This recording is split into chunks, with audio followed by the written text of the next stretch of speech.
let me start. So probably many of you have seen the website profile of Dr. Rubul Mout. Now there is a slight change. He recently moved to Harvard Medical School from his earlier place in Washington. So and he has joined as a fellow in the Harvard Medical School University and at the stem cell program of Boston Children's Hospital. Dr. Mout was born, brought up, and educated in India. After that, he moved to the United States to pursue his PhD from the University of Massachusetts, Amherst. Prior to joining Harvard BCH, he was a Washington Research Foundation Innovation Fellow at the Institute for Protein Design, University of Washington. At Harvard, Dr. Mout works to engineer bone marrow stem cells, also called hematopoietic stem cells, or SSCs, to cure genetic diseases of blood origin. SSCs are the mother cells of all blood cells that defend human bodies from diseases. Mutations in genes in the SSCs lead to hundreds of genetic diseases, from cancer to autoimmune diseases. Dr. Mout uses various technologies, including techniques he invented in his prior research, to engineer these hematopoietic stem cells. In particular, he uses patient-derived induced pluripotent stem cells to differentiate them to SSC first and to produce and train T cells that could potentially fight of many diseases. Dr. Mout is the co-author of many paper research articles and the inventor of numerous technologies in gene editing and program design. Between the years 2014 and 2018, he developed a technology for intracellular protein delivery and gene editing in mammalian cells, termed as the ETAG method, which was published in a series of 5 research papers. In 2020, he was granted a patent for this technology by USPTO.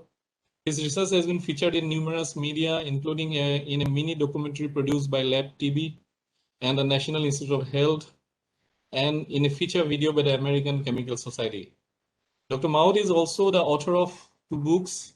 Apart from his research work, he literary books, a collection of short stories, and a memoir in his native language, Assamese. His memoir depicts his extraordinary journey from a poor peasant's family in a far remote corner of India near the Assam-Arunachal border. The book has been an instant bestseller, and since its first publication in 2017, it has been reprinted more than 20 times till June 2021, making it one of the most sold books in the Assamese language. The book is also widely included in school, college, university curriculums across Assam. His upcoming book is the English version of this memoir. I am very fortunate to have Dr. Mout as one of my friends, especially being a specialist in genome editing, stem cell technology. I think he is an extraordinary resource person for this course. So with these few words, I welcome Dr. Mout and request him to take over the stage and deliver his speech. Thank you so much. That was a very kind introduction. I'm not sure, some of the attendees might have missed my previous announcement. Is that I have 2 computers right now here, and one computer, my computer where I made my presentation. So it kind of, my camera broke, and so I cannot use the camera to. You won't be able to see me if I present from that computer. And the PowerPoint, I was just like working yesterday night, and my computer is Mac, and the other computer is like Windows, and it is so difficult for me to like transfer this large use file basically. So I decided I will for the introduction I will use that computer where you can see me, and for rest of the talk I'll just use my regular computer so that I can just walk through my presentation and you don't need to see me basically. So with that, I'm going to turn off my video and turn off this computer, and then I will so at the end of the talk I'll come back to this computer again so that we can participate and we can talk. Okay, so I'll start then. Okay, hello everyone. Thanks for joining. And so I was like asked to talk about CRISPR system, which obviously I worked in the past. So I mean, by now, you have all of you have already participated in multiple sessions here, and you might have already gone through like the basics of gene editing and things like that, right? I mean, a lot about like genomics and genetics. You might have gone through. So what I decided, I will surely I will talk about CRISPR, and those two pieces, but yeah. apart from CRISPR, I thought I will also like. No, Rajiv, some got infected. Utpala, can you can you okay, great, yeah, thanks. I thought I will, apart from talking about CRISPR system, I'll also give a brief introduction to like the entire, genetic engineering and genetics revolution, so that you not only know about like CRISPR, but also sort of have an idea about like why even like we need to have technologies like CRISPR, or why even like we care about the whole evolution of genetics, right? And at the end of the lecture, um, I basically I want to motivate you to like think about um, doing some research in future, the things that needed to solve in this field, basically. And and um, and I also like telling stories, so I would like mostly I would maybe initial 20 minutes I'll talk about the history and the evolution of genetics. And usually when I tell stories, I don't like presentation and things like that. I want to like speak spontaneously from my memory. But for your convenience, I just put some timelines and some slides on that. So I'll just display it, but mostly I'll keep speaking about the evolution of genetics. So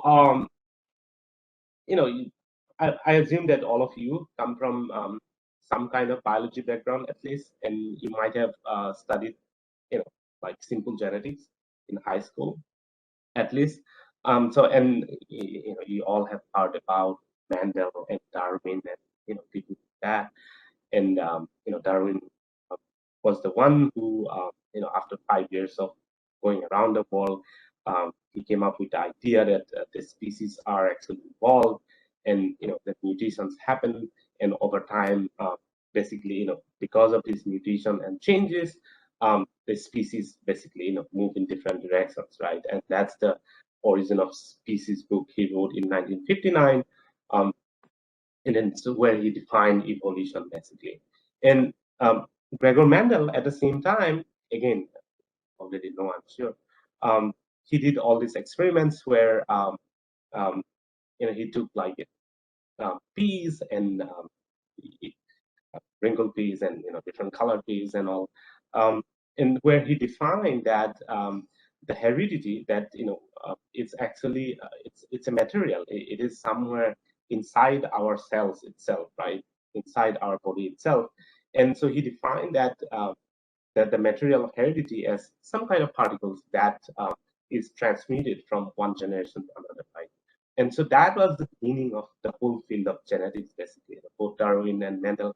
By the way, Darwin did not know of Mendel's work, and I think Mendel also did not know of Darwin's work at the time. Although they both like within like 5 6 years, they did their fundamental work.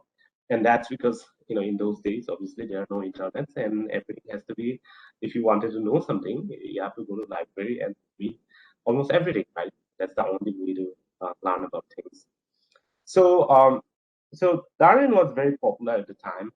Other people read him, but Mendel was pretty much he went to oblivion, and apparently nobody noticed him. We noticed his Mendel's work until about 1901, where three independent people, including Hugo De Vries and others in 1900 or 1900. They three independent people, they actually noticed Mendel's work and they repeated those work, and they found that that's the truth. I mean, the heredity actually comes through generation.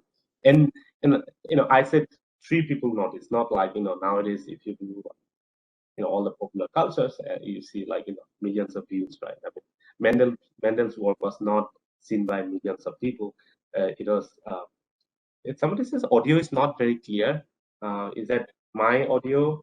Somebody can speak up if that is the case. I can try to change the audio. Yeah, if there is any problem with the audio, please let me know. Somebody has to speak up. So Rubul, uh, probably since both the system are on, yeah. So in the system which you are not using, you have to switch off the sound system. Probably it has some audio device. I'm using the sound from there because the other one I was I don't know how to like unmute the other or Okay. I was No, one of the system which you are not using for your voice communication, then you have to switch off the sound or whatever. So there may be some kind of interference between the two. But it is not that bad. I can hear you clearly. I mean, of course, little bit of echo is there. Yeah, please continue. Don't worry.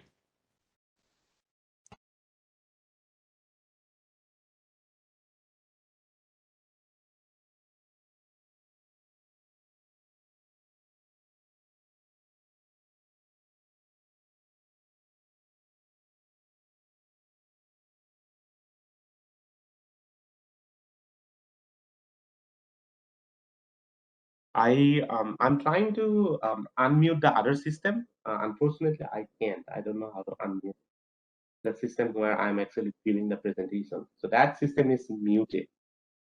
That's why. I'm using Webex first time. Okay, unmute. I see. Okay, good.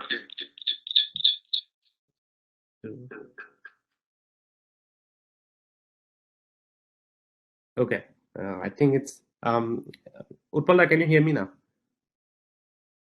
This is good. Now you're clear. Yes. Yes. We can hear. So participants, I think he's clear, right? Please type your comments. Any? Yeah, they are telling you are clear. Yes. Confirm yes, you're clear. Yes, please go on.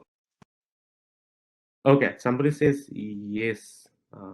Yes, you're clear. Okay, cool. Okay, I'll go ahead and hopefully I can now continue properly. Oops. Okay. Okay. If everybody can hear, I'll go ahead. If you still cannot hear, please go ahead. I think the problem is solved. Yeah. Okay, great. Okay, so I was talking about the genetics, right? How it started. I talked about Darwin. I talked about Mendel, and then I talked about how three independent researchers actually discovered Mendel after 35 years, right? And then right after that, Thomas Hunt Morgan, who identified the structure of chromosomes. So again, I just for the listeners, I just want to pay some attention about the history because it is so important to like realize why we are even doing today, like things like genetic engineering, things like gene editing and CRISPR and all. So anyway, so Thomas Hunt Morgan, about 1910, he identified all these structures of chromosome, and he located that something called genes, which are located in the chromosomes, and that is what our heredity is. That is what is the message that takes us from the generation to generation, right? And Tim Hunt Morgan was so influential at the time. I mean, basically, he identified chromosome structures, and he proposed the chromosome theory. And people who worked with Tim Hunt Morgan, they all ended up discovering some of the like some of the biggest things in genetics. And not only Tim Morgan got Nobel Prize, I think 7 or 8 people who worked with Morgan, they all went to like get Nobel Prize, because the genetic was, at the time, genetics was done by Tim Hunt Morgan basically. Um, and and then one of the fellow like Herman Muller, who also worked with Tim and Morgan at the time, and he identified later that mutations. So he used UV radiation to like damage the chromosome, and he found that by doing mutations, you can actually do what like Darwin proposed long ago, that the mutation can cause to like the species differentiation, right? So and then around 1945 or 44, Griffith and Avery, they confirmed that DNA is the material that is present in the chromosome. Basically, DNA is the material of heredity. It's not like the whole chromosome. And obviously, you all know the Watson-Crick model of DNA. That was 1953 was proposed. And so here I'm not only saying Watson-Crick, I'm saying Franklin Watson-Crick, because now we know that kind of Watson-Crick got the idea of the double helix. It's actually, the experiment was done by Rosalind Franklin, right? And they kind of scooped her data and presented in a model. So that was 1953, and at that time, in 1950s, there are like lots of research going on trying to understand what is genes and what how genes are related to like mRNA and proteins, and those were the days like almost every day there was new enzyme discovered. And today, if you are from molecular biology background, all this like transcription, translation, and there are like hundreds of transcription factors and different enzymes involved in carrying out all this cellular work, right? And so those were mostly discovered in those days. And then in 1964-66, Nirenberg, who was at NIH, he basically cracked all the codes that today we know about.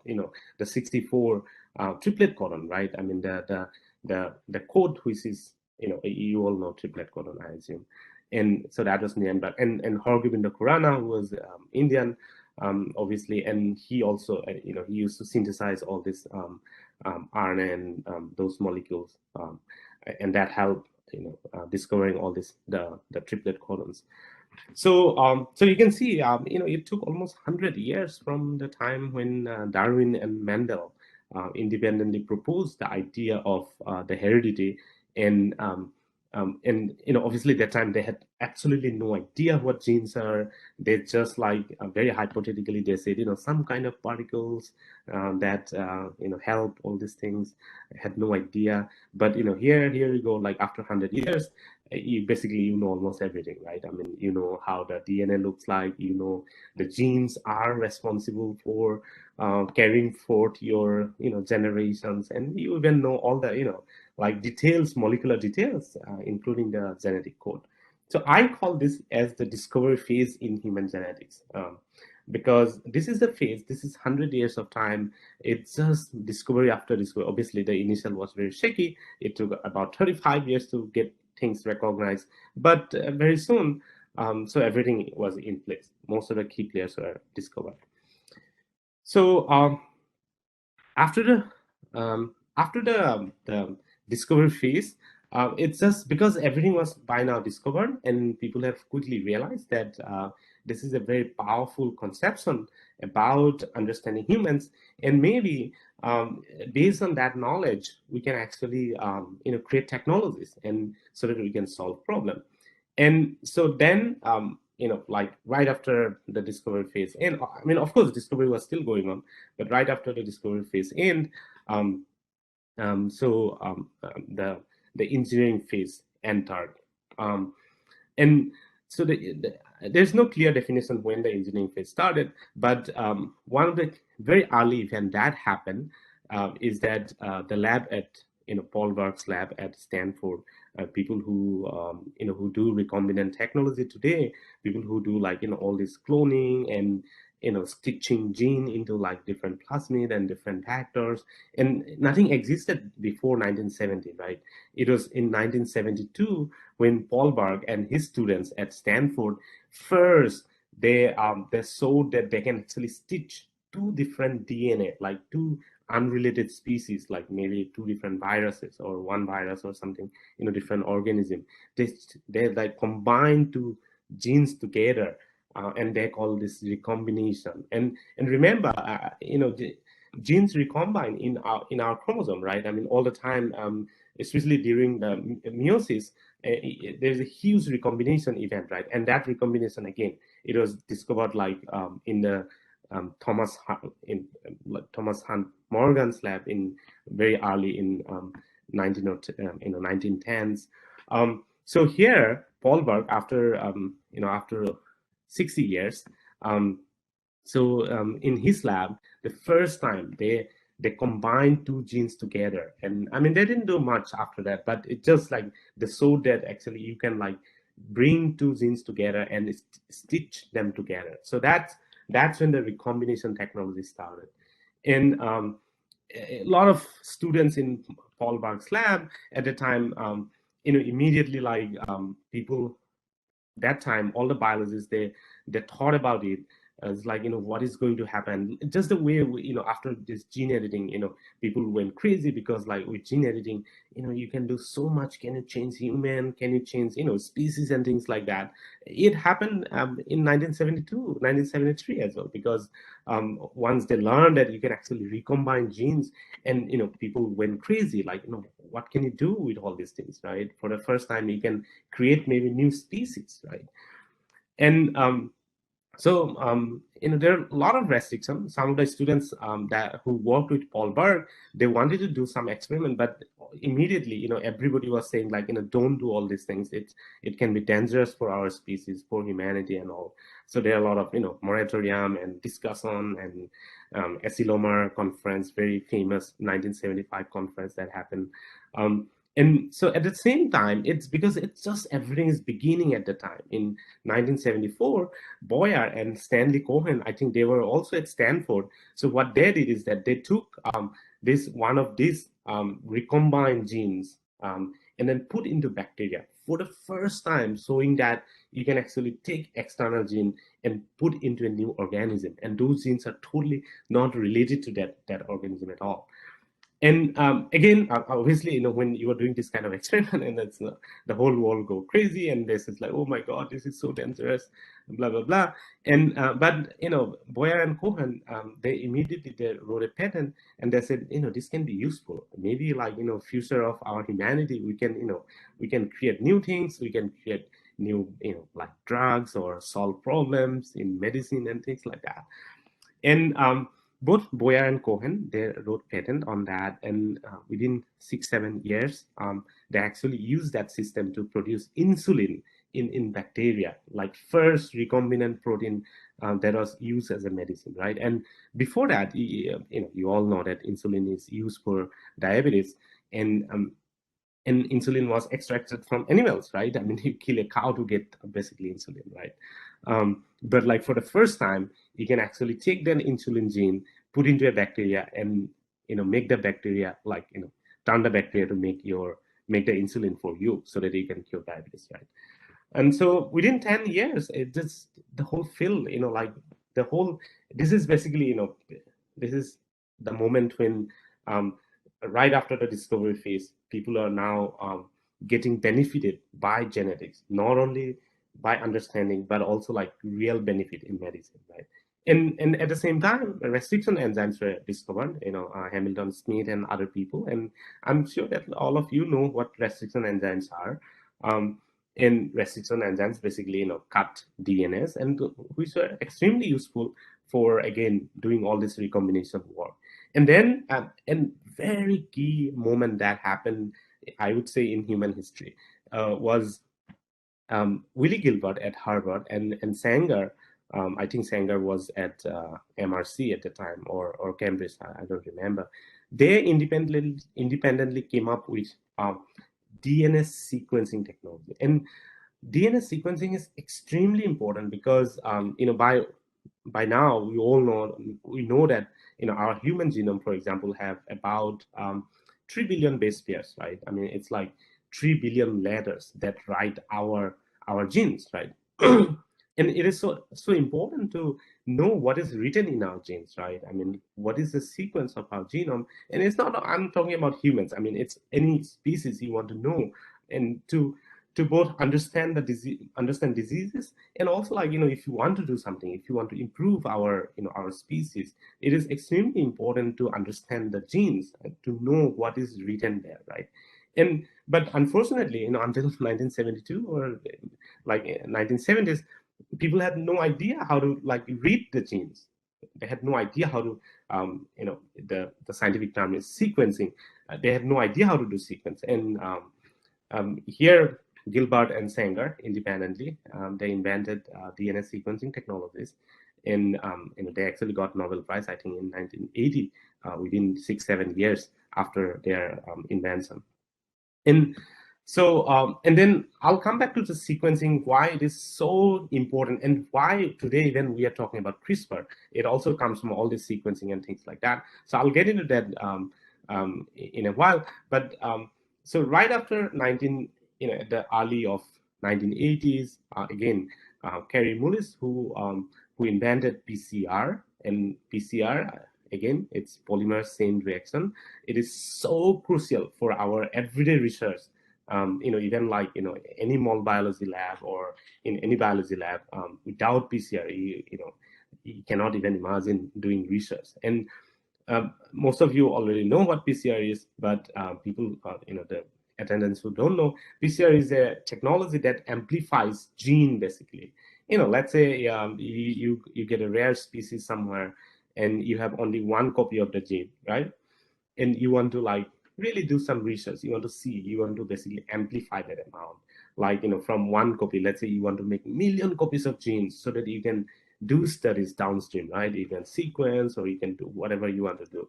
And that was first done in 1983 by Carey Mullis, and that's when PCR came, right? And that again added to the whole long journey of genetic engineering and human genetics. At the same time, I just want to briefly mention, because this will be important in the subsequent talk, is the viral delivery, like using virus to carry the genes and some of the stuff, like all the genetic material, and carry into basically wherever you want to deliver or wherever you want to put. And so all this viral, like retroviral delivery methods and things like that, it actually started at the same time. People like Mulligan and David Williams at MIT, and lots of other people who work at the time. And obviously, the discovery was still happening. I'm not saying like discovery was done, or even today, discovery happens every day, right? But there is a very active engineering phase going on. And by 1998, RNAi came. RNAi is, it's basically interference, RNA interference, right? And by putting foreign double-stranded RNA, you can actually knock down things. You can like suppress gene expression, right? And again, Andrew Fire and Craig Mello, who first discovered RNAi in 1998. And then, most of you already have heard about Human Genome Project, which was, Human Genome Project was not done in one day. It was done over a decade. And Human Genome Project came to a completion around 2001. And the Human Genome Project was to know our genes, right? Like what is written. So as I mentioned before, what is written in our genes, right? That 3 billion letters, right? I mean, and how important. And until 2001, we had no idea. We knew like, some places we knew like, like 3 billion letters. Like if you write books, I'm pretty sure like it would be, I don't know how many books, but you can imagine like, let's say 50 big volume books, right? In those books, we only knew like in some places what is written, but mostly we did not know what is written in the rest of the genome.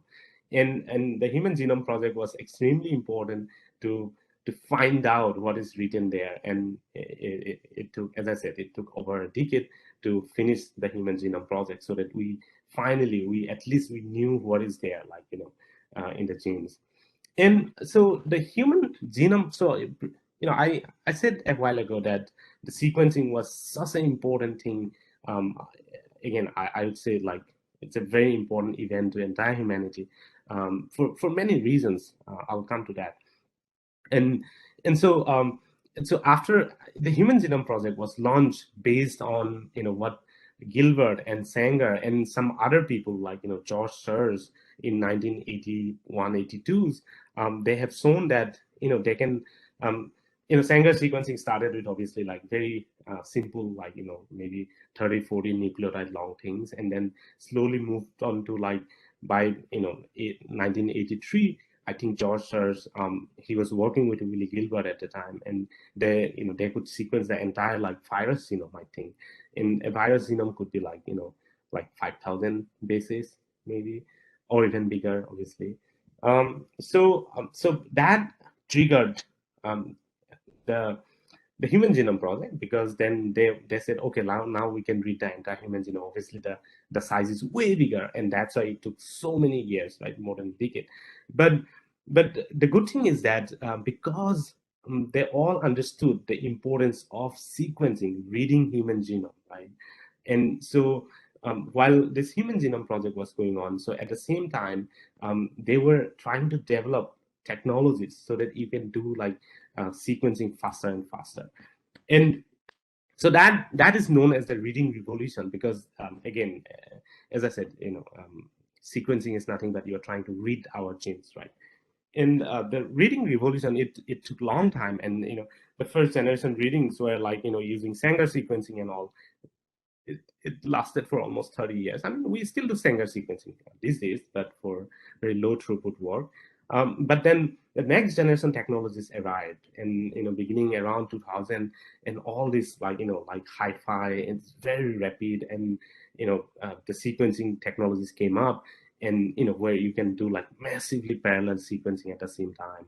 And so I told that human genome sequence Human Genome Project lasted more than a decade, and it costed about actually $3 billion. $3 billion. Imagine, like how much of money that. Um, but because all this new next generation sequencing technologies were developed, like now we have like third generation, all this Illumina sequencing and all, like deep sequencing, and then now we have like nanopore sequencing and all. It actually today the cost come down to almost like $100 to $200. I mean, see, like in just in 20 years, it's a billion, not billion fold, but million fold decrease in price. And this made a huge impact, because when we are doing Human Genome Project, and that time the entire the gene that was sequenced, it was actually pulled from like 50 different people, right, and combined together and sequenced the entire genome. Today you can actually there are centers, there are people who do the sequencing. You can just drop your sample, and within a day you'll get your entire genome sequence just for like $100, and which is obviously 20 years ago. I mean, it's like a lot of money, right? So this reading revolution, it plays a huge role in human genetics. Again, if you go back to this is like 150 years after, almost 150 years after first Darwin and Mendel proposed the idea of genes, right? And in 150 years now, you see how far we have come, right? So I just briefly I want to mention parallel to that reading revolution, there is also a writing revolution going on. And so the writing revolution is basically so reading revolution is you read, right? You read the genome, right? And then the writing revolution would be to write it, right? And what it means is that you try to make the DNA in laboratory, right? So if you can as if you are writing something, like when you write, you put the letters and words, right? And so same way, if you can synthesize the gene in the laboratory, and that would be hugely beneficial. Because imagine, like let's say at some point about some species that existed long long ago, like like 1 million years ago, but that species is extinct now, it does not exist anymore. But you kind of like you have some idea what the genome look like, or some of its cousin or things like that, right? And if you can make the entire genome in laboratory, if you can synthesize it, I mean, you can go back and you can study, you can extract the useful things, like medicine or whatever. And so the writing was very important. So there was this writing revolution going on parallelly. It started like early 1960s. People tried to synthesize DNA, and then like putting nucleotides and all. But writing was slightly slow compared to reading. But still, today and we at least we know that we can synthesize up to like multiple chromosomes. At least people have done like they have like fully synthesized chromosomes from yeast. Obviously the small size, I think 300,000 base pairs or even slightly bigger than that. So that is still going on. But what it did is that it totally changed how we do research today, because a lot of this, when you do research, a lot of time we need genes, right? We need foreign genes. We need to change genes, and so in order to do that, you should be able to like synthesize it. You should be able to write it, and that's why it is so important. And because of this writing revolution, it's the entire new field called synthetic biology, where you take foreign genes, put into cells, and then do something new, right? So the whole field of synthetic biology actually it's kind of came from this writing revolution. So okay, so what have we got after 150 years of genetics, right? So now we know that genes and mutations are responsible for genetic diseases. That everybody agreed, right? We After this human genome project, we learned something very it is kind of, to me it's like mind blowing, is that we have more than 8,000 human genetic diseases. I mean, before 2000, before the human genome project, people only identified certain genes like cystic fibrosis or like diabetes and things like that. Um, and mostly the genetic diseases were actually studied by traits. You look at like the phenotypic, whatever, you look at like what kind of like diagnostic, like for example, if you have Parkinson's, you tremble, basically your hands are shaking, right? So people learn disease that way. People are like, they will associate disease with phenotypes, right? I mean, what kind of symptoms you have. But after this human genome project, we all of a sudden, like till 2000 maybe we knew about 1,000 genetic diseases. But like now we know like at least 8 to 9,000 human genetics.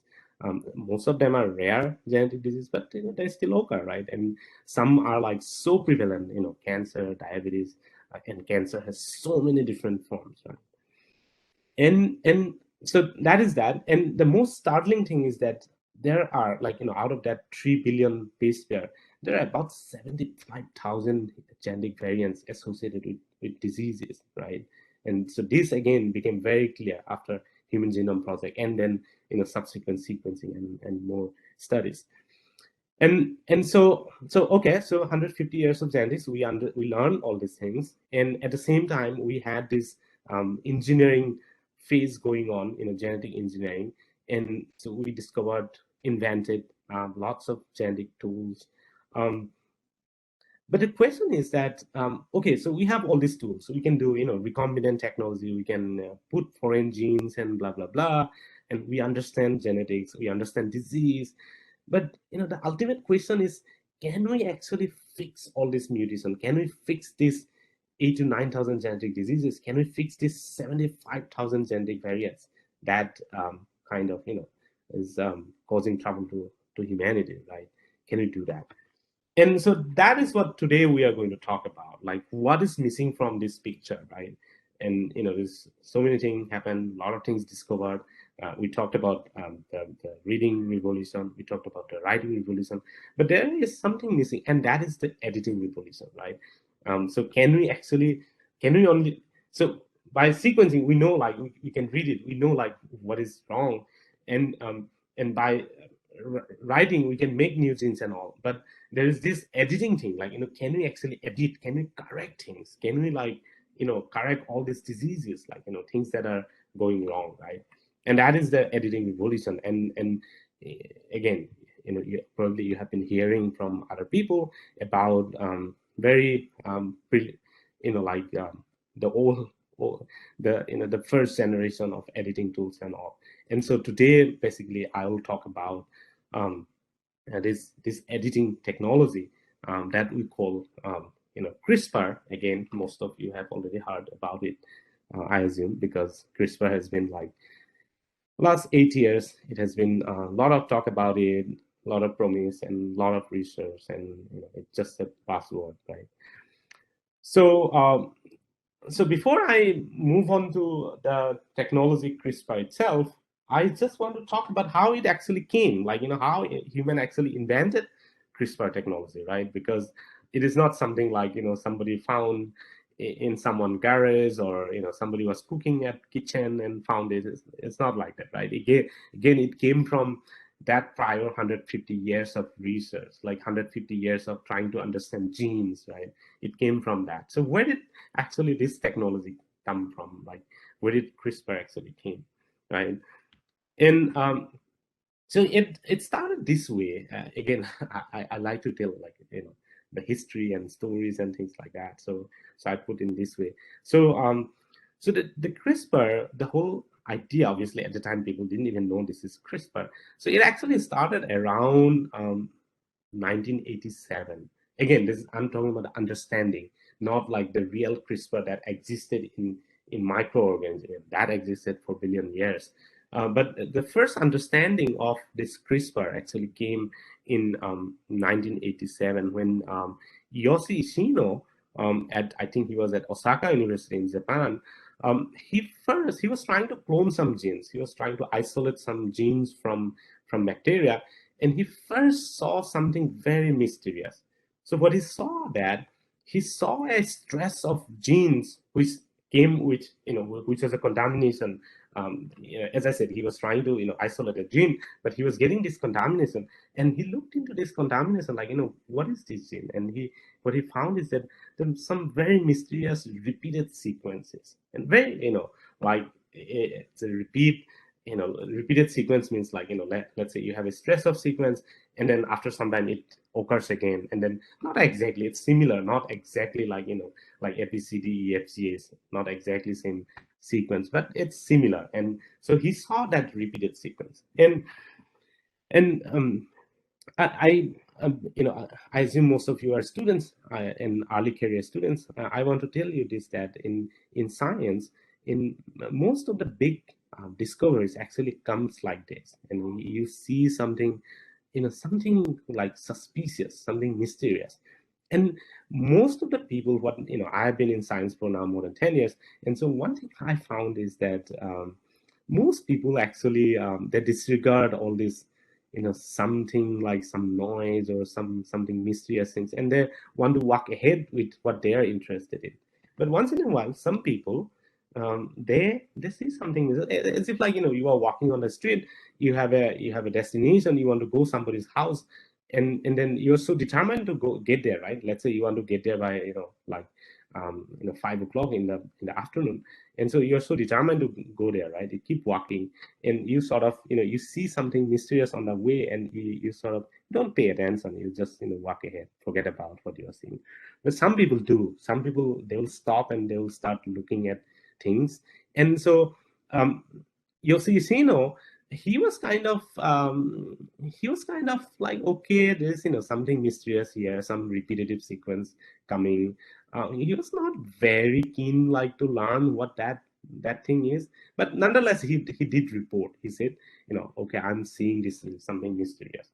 And so since he reported, so there was a documentation that something mysterious is found in bacteria, right? And then that was 1987, and then in next couple of years, then again, like this is like such a trivial things, nobody pays attention. Oh, I saw something strange creation on the way, so what, right? Like, that doesn't make sense. And but some people found it, and over the decades people looked into it repeatedly, and there are many instances there, like there are many reports, they claim that they also saw this. It's like some mysterious ghost in your village or somewhere, right? And multiple people saw it, right? And then this guy, his name is Francisco Mojica. So he's a Spanish guy, and so Mojica, he from this literature, he took all this repetitive sequence and he tried to compare, like, what is, he found like some 40 report, like, in some 40 different organism actually this repetitive sequence come from in 40 different bacteria. And so he tried to compare. He said, like, what is funny about this? And so he, again, he compared, and I think he was the one who also, he thought this might be coming from some foreign organism, from somewhere, some alien, maybe, God knows from where. And so he named it CRISPR. The meaning of CRISPR is that clustered, regularly interspaced, short palindromic repeat. Clustered because they are clustered in one position in the genome, right? In bacterial genome. Regularly because it comes regularly, right? It's repeat after repeat. Interspace. So there is like some space between these repeats. That's why it's interspace. Short because they are very short. Palindromic. Palindromic is a word where, when two things face same side or something opposite side, something like that, right? And then repeat. And so that's the name of, that's what CRISPR stands for. So Mohica, he named CRISPR, and then again, obviously, there's nothing important about it. It's like, what do you do with this, right? And there's another person, Rodolfo Barango, who at the time, around 2005, he was actually working in a yogurt company.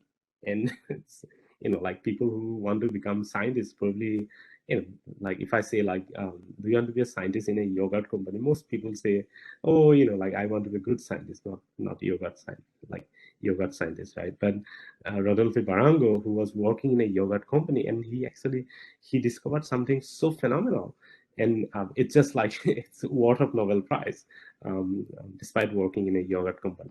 And so what Rodolphe, he saw was that so because he was he was making yogurt, and obviously he's interested in bacteria, right? Because bacteria and I don't know what other organism helps making this yogurt, right?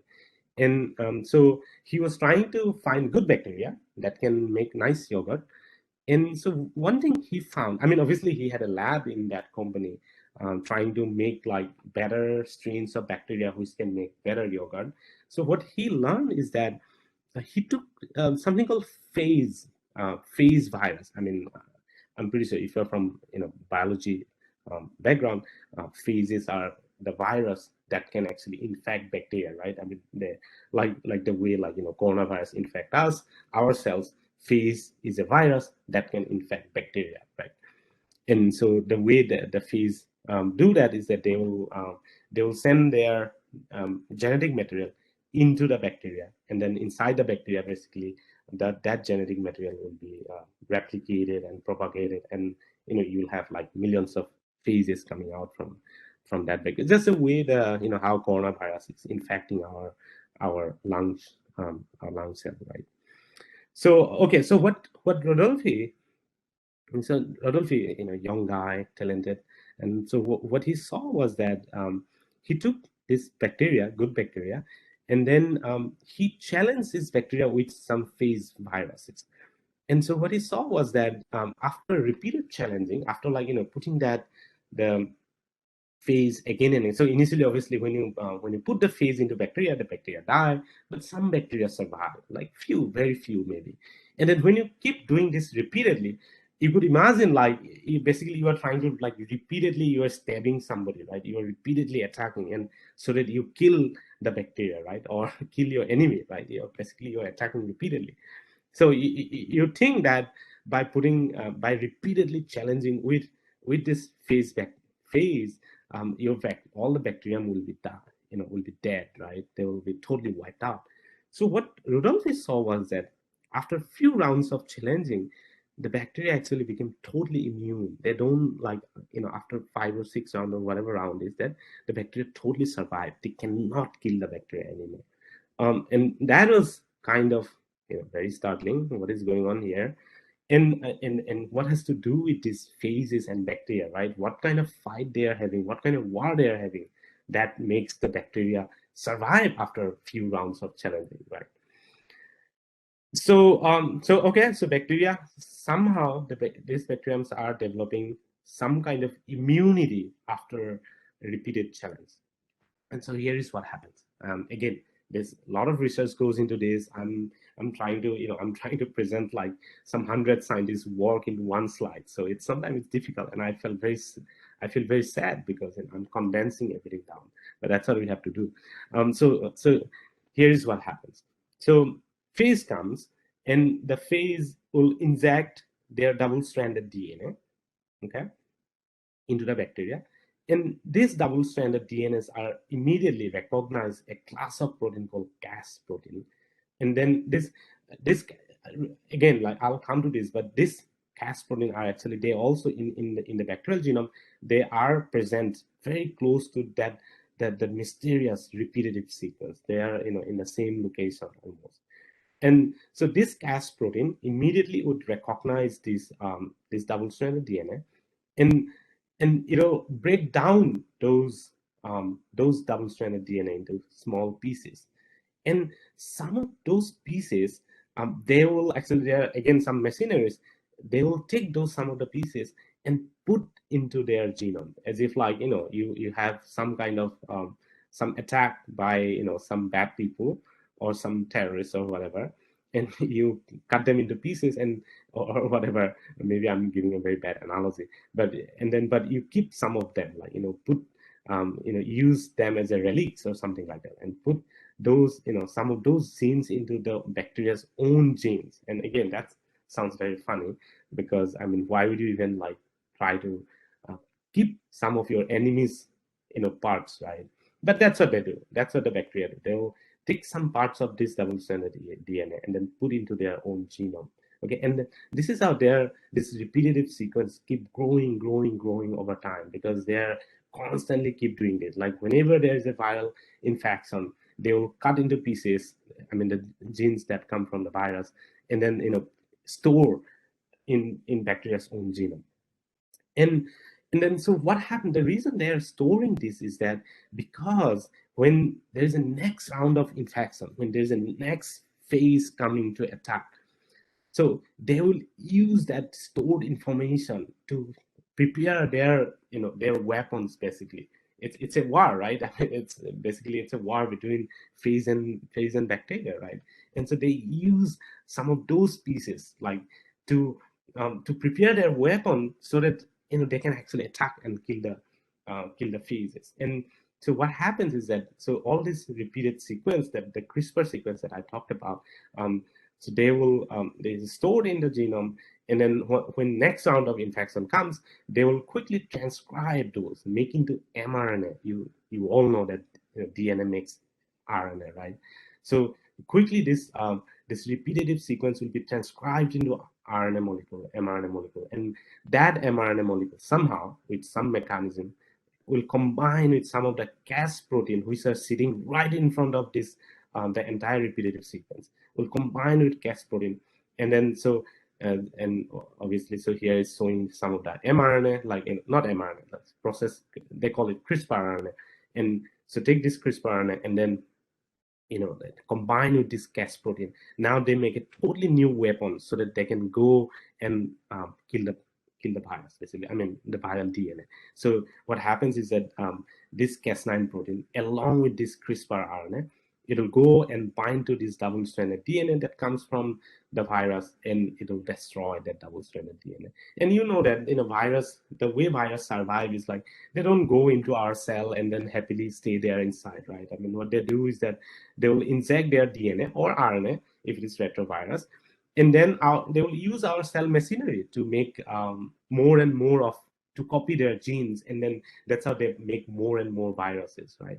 And so what this bacteria is doing is that they're using all this, the knowledge they acquired from prior invasion, from the virus, and using that knowledge, that memory, to generate new weapons, so that they can now totally destroy that DNA.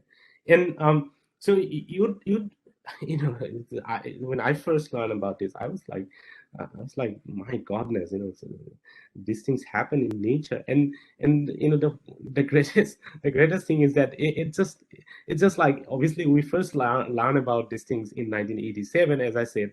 Like, humans are sometimes so, like, dumb, right? So naive, we don't even know things happening in nature.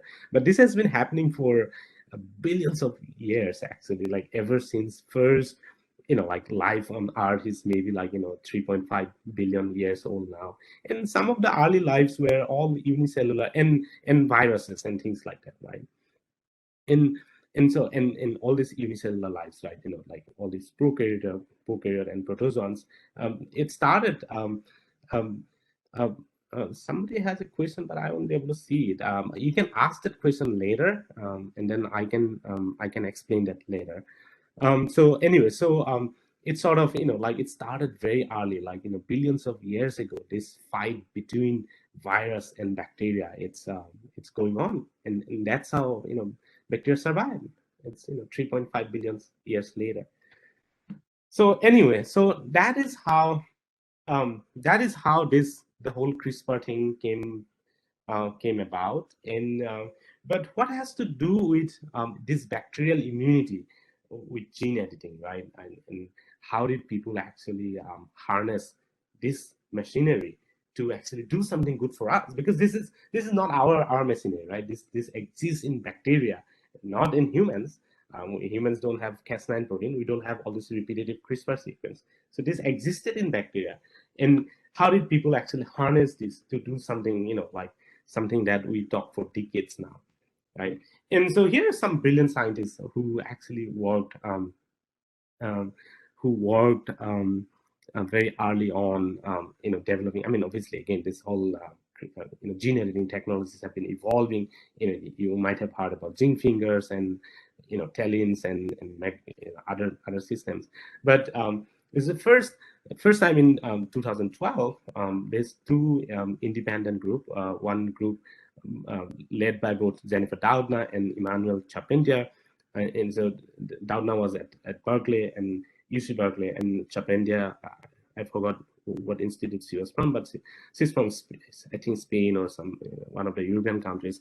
And so they collaborated and to actually use that CRISPR system to do something good. And so at the same time, there's another group, this Cygnus group. He's also, I think he's also from Spain.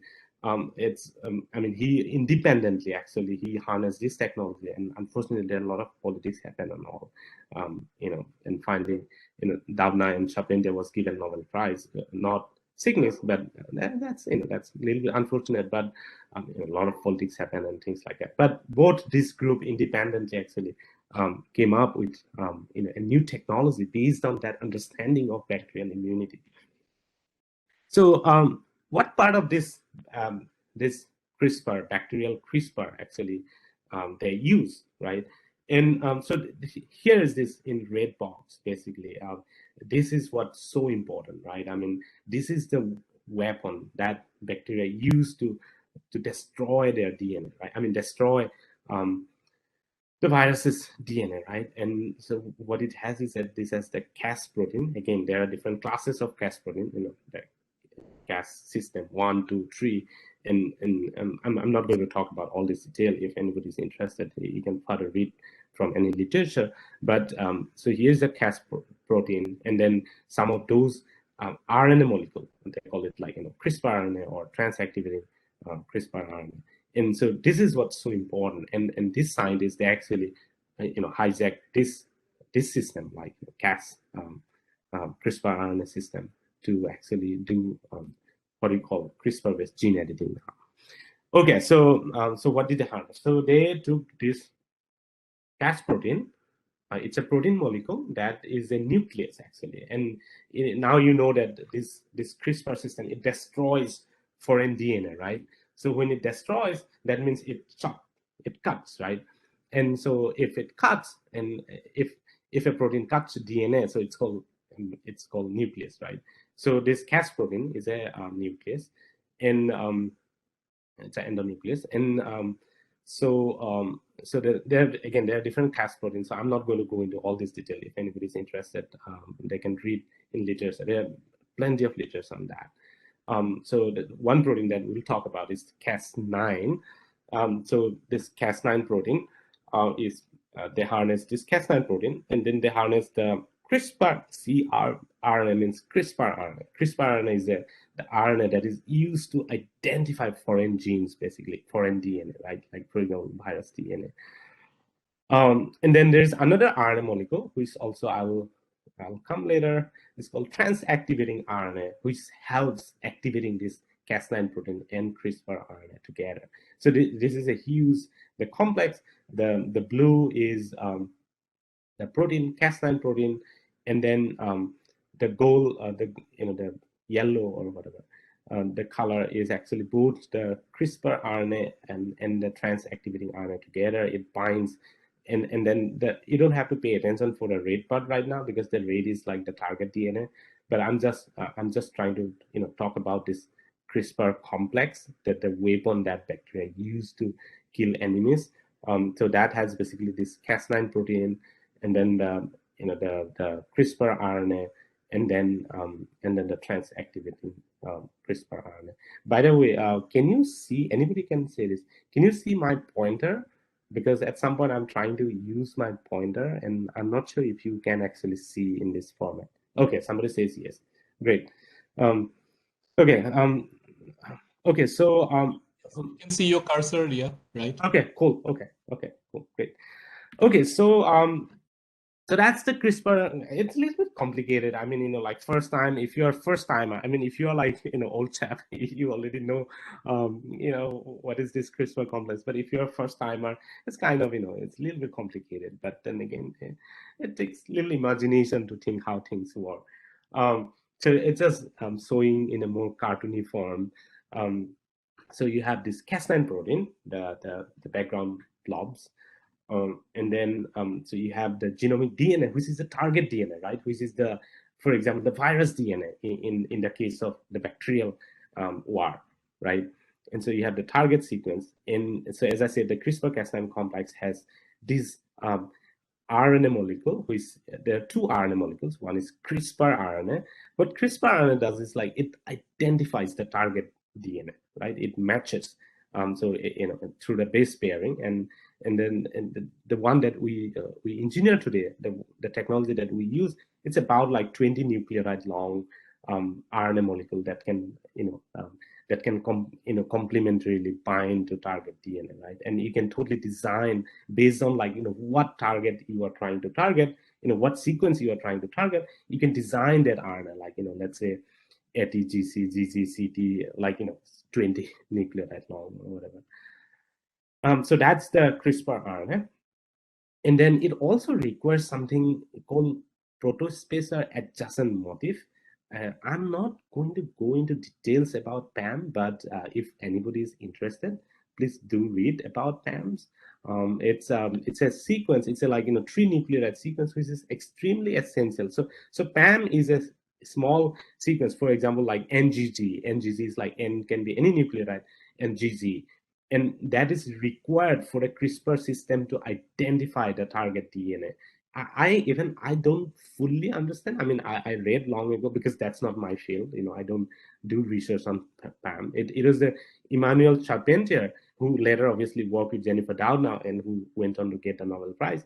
Actually, I think she was one of the early person to identify this PAM sequence and to know like what exactly PAM does. I think there's a Nature paper, 2011, describing what PAM does, and based on that, actually, like both Doudna and Charpentier, they collaborated and they made these tools. So yeah, so if you're interested in PAM, do read. For now, you just know that it's a sequence, three nucleotide sequence, for example, NGG, which is extremely crucial for the CRISPR system to recognize target DNA. And then so I talked about PAM. PAM is not part of, remember, PAM is not part of the CRISPR system. It is part of the target DNA, okay? And then the trans-activating CRISPR RNA I talked about. So this trans-activating CRISPR RNA, it does not recognize a target DNA, as you can see here, but it does help the CRISPR RNA and Cas9 protein to actually work, to activate the whole system. Otherwise, it doesn't work. If you don't have a trans-activating RNA, it does not work. Again, CRISPR RNA and trans-activating RNA, these are two different pieces. Here, it is shown as if like there is a single piece, but it is actually two different pieces. And I'll come to it like how people engineer to make a single piece later.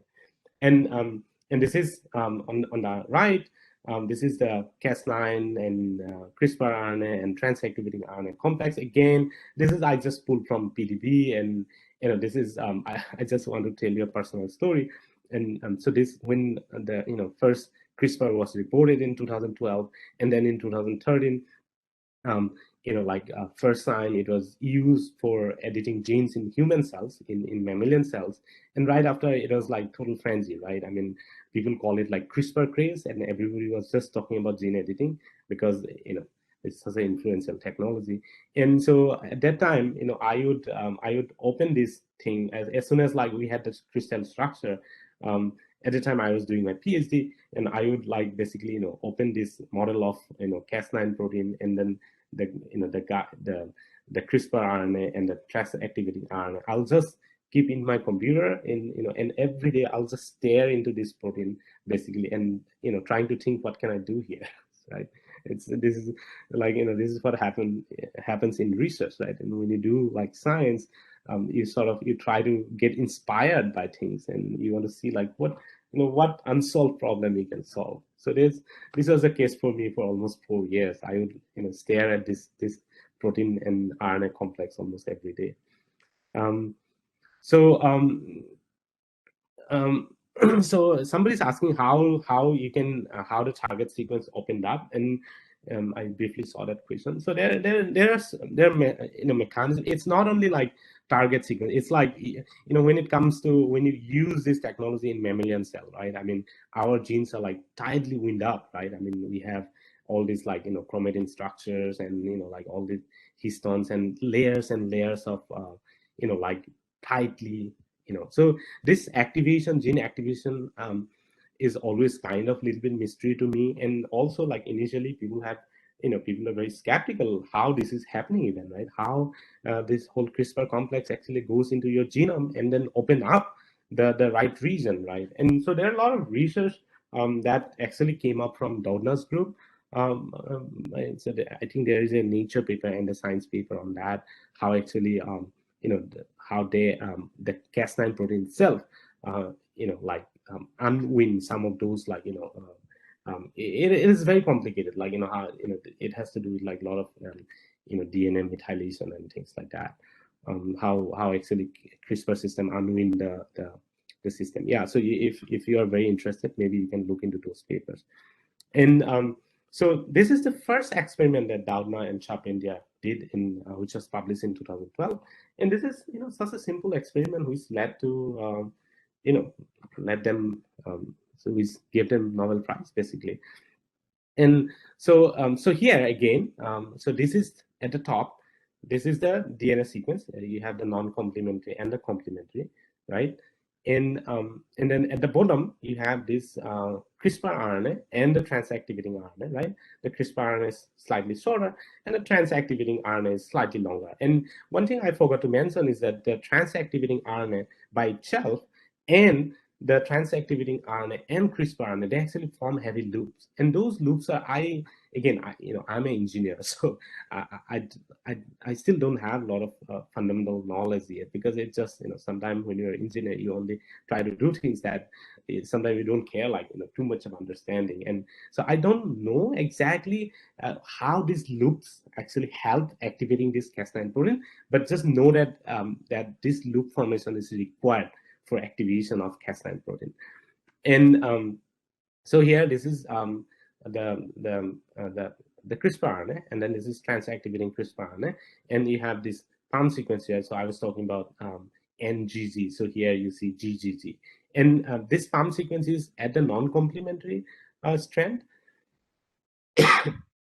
And then I was also telling that Cas9 protein is an endonuclease, and it has double nickase property. So it's basically it has two like nicking, like two scissors, you can say, and it cuts both the non-complementary as well as the complementary. So here in blue, I don't know what that red bar means here, but maybe that's the stress of sequence that it can cut. So usually the Cas9 protein can cut about 2 to 3. I think the usual convention is three nucleotide upstream from the PAM. Okay, in the non-complementary. And so obviously it cut both the complementary and non-complementary. So it cuts there. It's because it's a Cas9 protein, it's an endonuclease, and it cuts the DNA. And yeah, so and then that cutting can be guided by this CRISPR RNA. Basically, the yellow portion here, which forms complementary, which basically complements, can be totally programmed. Totally, you can design what you want. You can design the sequence of your interest. Let's say, in like, chromosome number 21, I want to, like, at this portion, I want to, like, do something crazy, and like, you can design the your CRISPR RNA accordingly, and then and about 21 to 20 to 21 nucleotide long, and you can target accordingly. And so one thing, a very key innovation came from this paper. Like, when I look back at Doudna and Charpentier's paper now, one thing was kind of, this is again engineering and technical things, and we want to make things simpler than always, like, like trying to having like messier system, right? We always try to make things simpler, right? And so one thing they did was, like, I actually read about how they came up with this idea. One thing they did is, like, they combine this CRISPR RNA and trans-activating CRISPR RNA one single piece, and they call single guide RNA. They use the guide RNA because they're using this RNA not only to activate Cas9, but also to guide the Cas9 protein into a, like, certain genomic position, right, wherever it is. And so they call it single guide RNA. And I thought that is a, like, pretty it was very simple thing, but then it was, like, very key innovation, because then you don't have to, like, when you use this system to do engineering, you want to, like, minimize your number of things, right? You don't want, like, three different things. You would like two, maybe if possible one thing is good, but at least, like, two things is not worse, but obviously three things, it's like more dimension you hit, right? So they call it SGR, and from now on, I will just call SGRNA from here. Somebody's again asking why PAM is needed. So I think I gave an explanation before. It is needed for Cas9 protein to prime.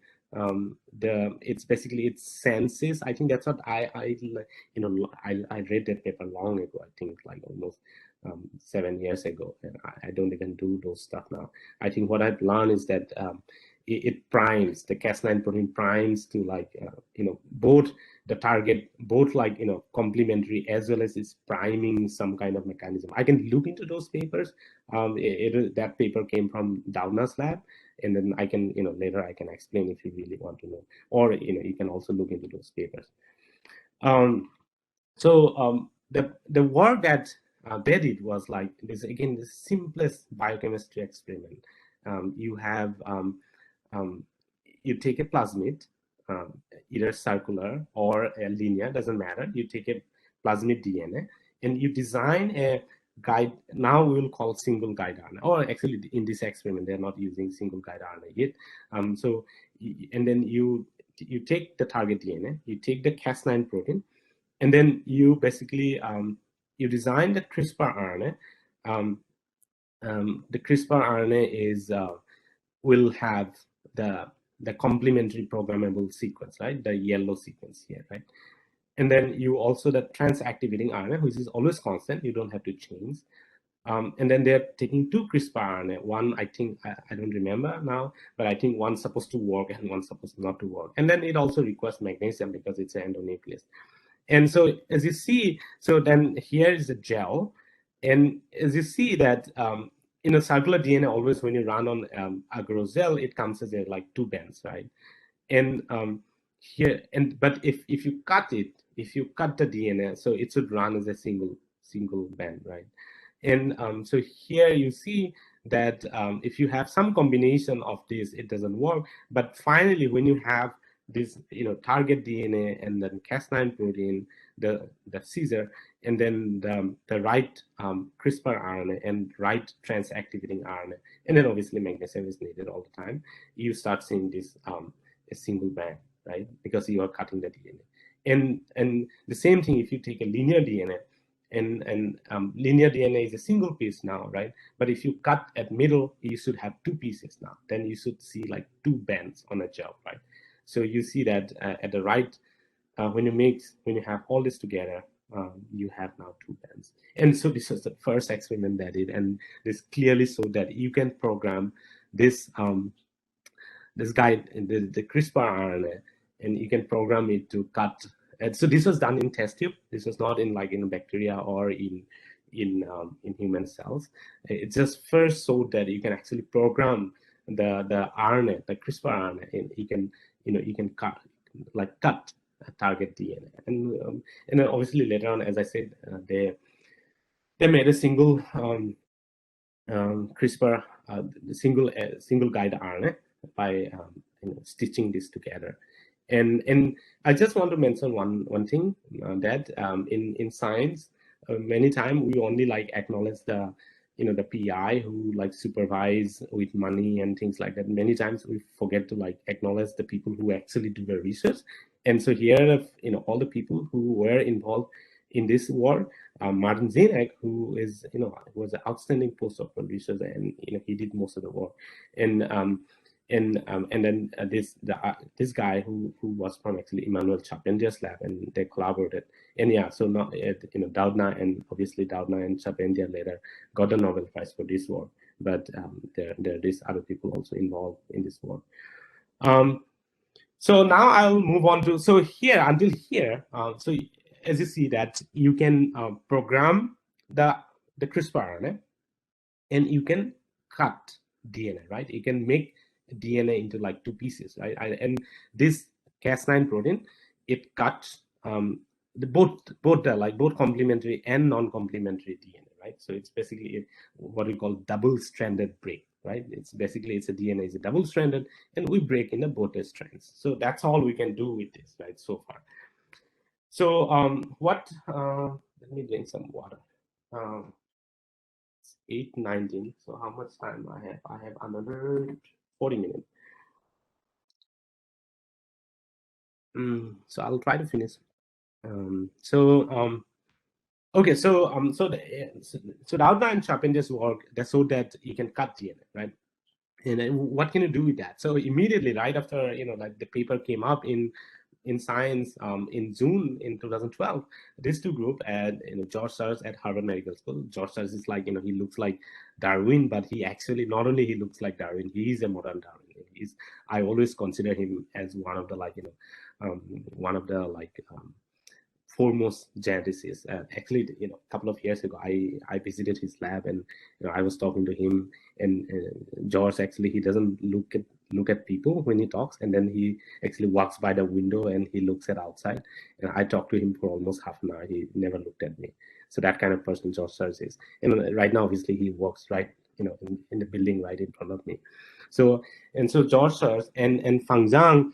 Fang Jiang was new PI at MIT at the time. He just started his lab, and Fang was actually he was a postdoc in George's lab before he started his lab at MIT.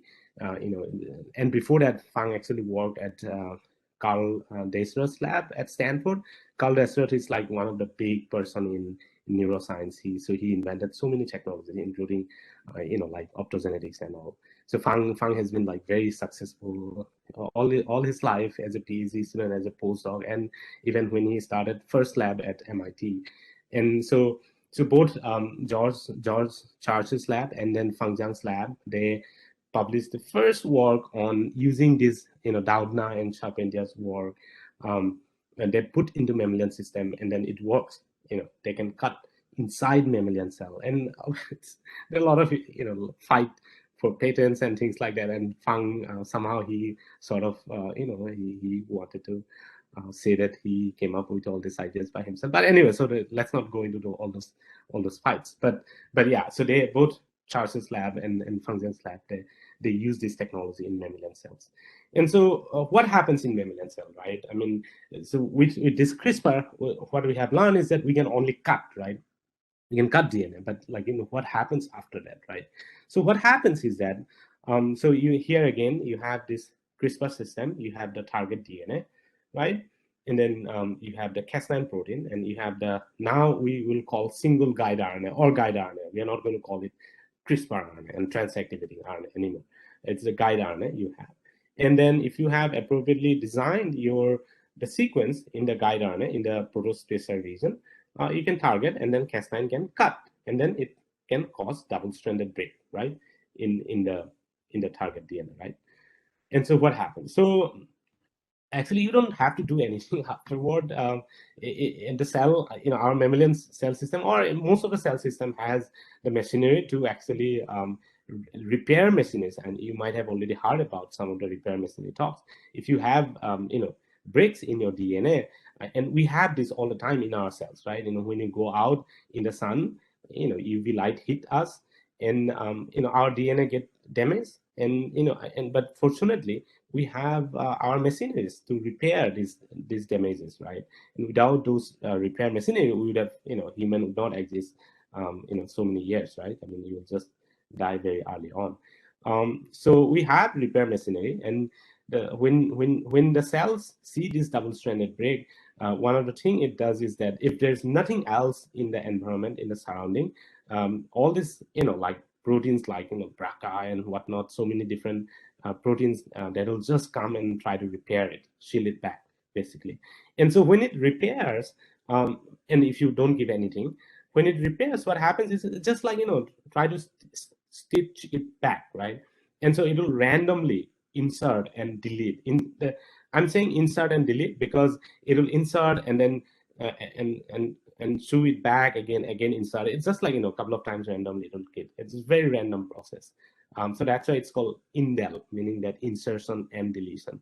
So when you do this insertion and deletion, what happens is that your genes become out of frame, right? I mean, we all know that, I assume everybody knows about reading frames, right?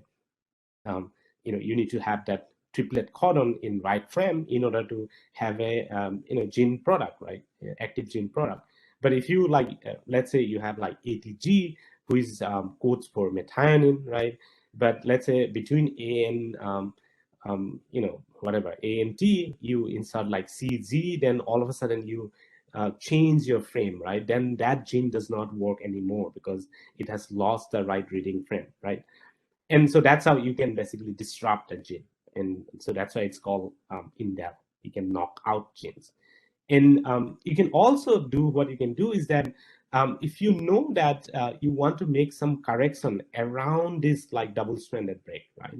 Let's say that you see there's a mutations, right? Let's say like A to T or some kind of mutation, like in sickle cell anemia, for example, right?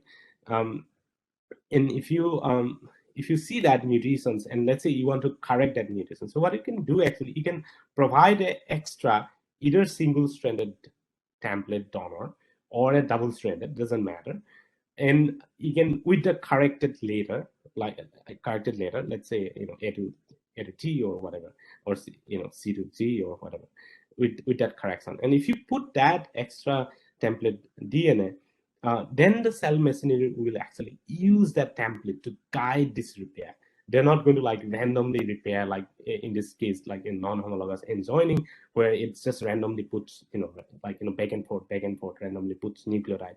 But here, instead of doing that, it'll use the template to actually do the repair. It's like as if, in you're preparing a note, but there are some mistakes, and like if there's mistakes and there's nothing, there's no like template, or there's no knowledge about it, you can just randomly, you can correct it by yourself, just putting like random words. But if somebody gives you a correct copy, like some template, like, okay, so this is the correct copy, and in this like wrong copy, this sentence is missing. So what you can do, you can copy that sentence from the correct copy, right? And so that kind of thing.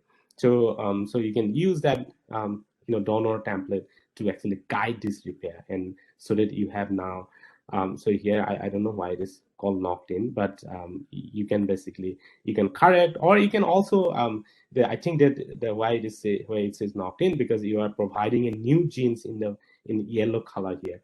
And so if you provide a new gene, you can also knock in, basically. So that is called homology directed repair. Again, our cell machinery have HDR machineries, lots of different proteins involved in this repair machineries. And so that is what you can do. And this is how basically you are. So you can do lots of different things with this gene editing technology. Once you cause this double-stranded break with Cas9 protein and guide RNA, you can, if you don't do anything, you can disrupt the gene because it will do form indels and it will randomly, insert nucleotides, and you will have, out of frame, and then the gene will be, the function will be lost. And then if you provide a single-stranded DNA with the corrected mutation or whatever, then it will use that as a template to guide the repair, right? So then you can do gene correction.